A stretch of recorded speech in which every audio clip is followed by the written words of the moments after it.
আল্লাহর নবী এবং বুড়ো উটের কান্না। একদিন আল্লাহর প্রিয় নবী হজরত মুহাম্মদ সাল্লাল্লাহু আলাইহি ওয়াসাল্লাম মদিনার সবুজ শ্যামল প্রান্তরের মধ্য দিয়ে যাচ্ছিলেন।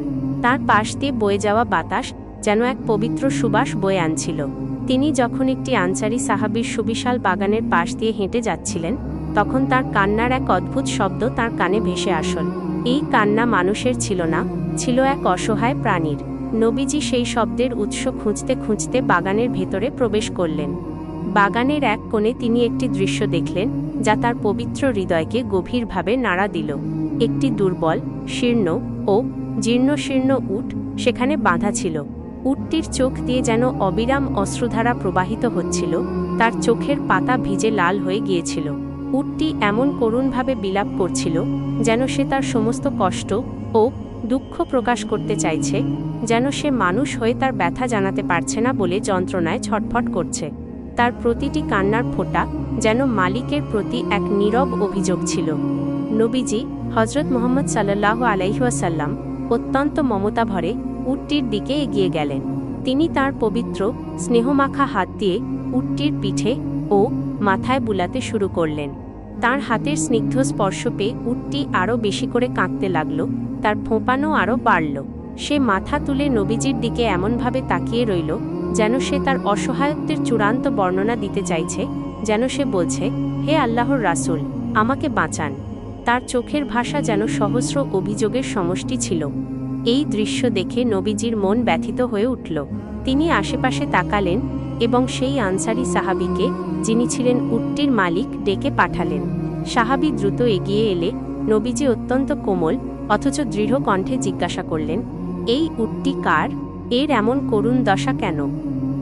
সাহাবী বিনয়ের সাথে উত্তর দিলেন, ইয়া রাসূলুল্লাহ সাল্লাল্লাহু আলাইহি ওয়াসাল্লাম, এটি আমার উট।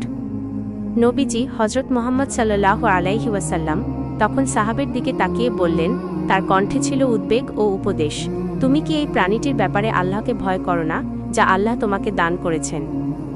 এই উটটি আমার কাছে অভিযোগ করছে যে তুমি তাকে ক্ষুধার্ত রাখো এবং অতিরিক্ত কাজ করাও, যার ফলে সে দুর্বল ও অক্ষম হয়ে পড়েছে। এর উপর তুমি এমন অত্যাচার করো যে এর জীবন দুর্বিষহ হয়ে উঠেছে।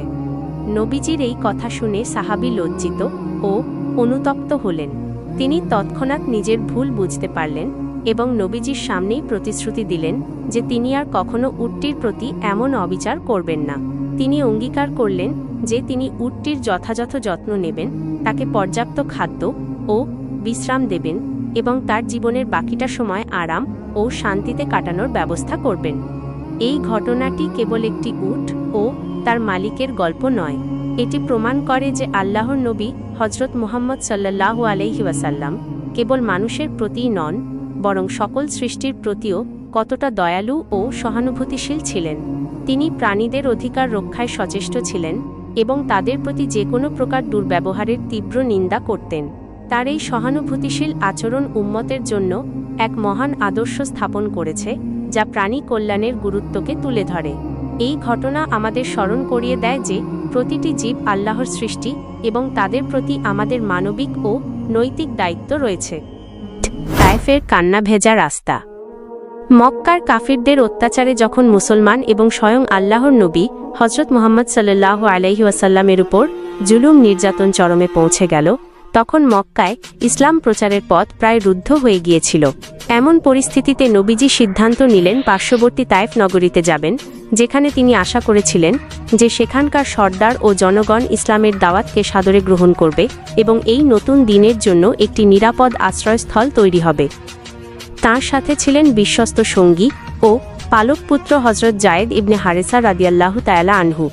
নবীজি হজরত মুহাম্মদ সাল্লাল্লাহু আলাইহি ওয়াসাল্লাম গভীর আশা নিয়ে তায়েফে প্রবেশ করলেন। তিনি তায়েফের সর্দারদের সাথে দেখা করে তাদের কাছে ইসলামের দাওয়াত পেশ করলেন এবং আল্লাহর একত্ববাদের বার্তা শোনালেন। কিন্তু নবীজির সকল আশা ভঙ্গ হল। তায়েফের সর্দাররা তার দাওয়াতকে শুধু প্রত্যাখ্যানই করল না, বরং তার সাথে চরম দুর্ব্যবহার করল। তারা তাকে উপহাস করল, ঠাট্টা বিদ্রূপ করল এবং তাকে পাগল বলে আখ্যা দিল। শুধু তাতেই ক্ষান্ত না হয়ে তারা শহরের উচ্ছৃঙ্খল যুবক ও শিশুদের নবীজির পিছনে লেলিয়ে দিল।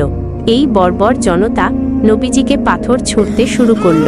তাদের ছোড়া পাথর নবীজির পবিত্র শরীরকে আঘাত হানছিল এবং রক্ত ঝরছিল। নবীজি রক্তাক্ত অবস্থায় সামনে এগিয়ে যাচ্ছিলেন, আর পেছনে থেকে পাথরগুলো এসে তাঁর পায়ে, পিঠে ও মাথায় আঘাত করছিল। হযরত যায়েদ ইবনে হারেসা রাদিয়াল্লাহু তাআলা আনহু এই দৃশ্য দেখে বিচলিত হয়ে পড়লেন। তিনি নবীজিকে রক্ষার জন্য নিজের শরীর দিয়ে তাকে আগলে ধরলেন, ফলে পাথরের আঘাতে তিনিও গুরুতর আহত হলেন। তার শরীর থেকেও রক্ত ঝরতে শুরু করল। রক্তাক্ত ও ক্লান্ত অবস্থায় নবীজি হযরত মুহাম্মদ সাল্লাল্লাহু আলাইহি ওয়াসাল্লাম সেই তায়েফের পাথুরে ও রক্তে ভেজা রাস্তা ধরে হেঁটে যাচ্ছিলেন। তার প্রতিটি পদক্ষেপে যেন চরম ধৈর্য ও অবিচলতার চিহ্ন ছিল।